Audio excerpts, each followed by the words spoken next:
যেমন হামজা মসজিদে অসুস্থ ছিল, সে চিনেন তো আপনারা?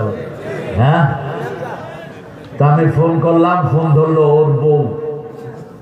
বললাম তুমি ধরলা কেন, কে তুমি? আপনারে চিনছি আমি। তুমি তো চিনবে আমাকে। জামাই কোথায়?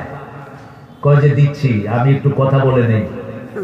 ও প্রোগ্রাম বেশি করে, আপনারে খুব মানে, আপনি একটু বলে দেন।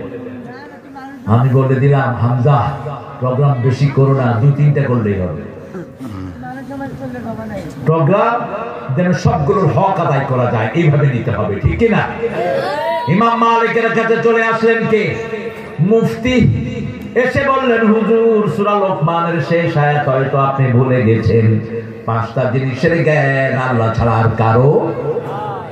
মা যা তাকসিবু গাদা, আগামী দিন কি কামাই করবো এটা জানেন কে? মাহফিল আরহাম, মায়ের পেটে কি আছে জানেন কে?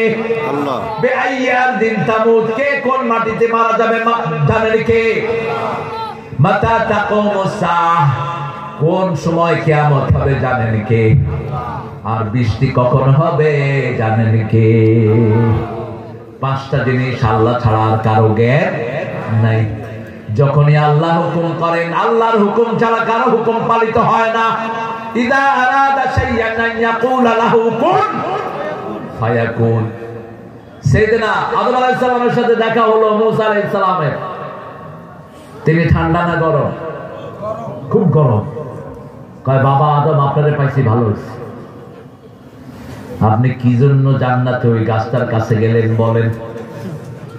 আপনি যাওয়ার কারণে তো আমি মূসা বিপদে পড়ছি। আমাকে ফেরাউন না দৌড়ে একবার 10 বছর বাহিরে রাখছে। এখনো আমার বনি ইসরাইলের হাজার হাজার সন্তানকে ফেরাউন নামাইরা শেষ করছে। সেরকম ফেরাউন দুনিয়ার বিভিন্ন জায়গায় আছে না নাই? ফেরাউনের জন্য যথেষ্ট কে?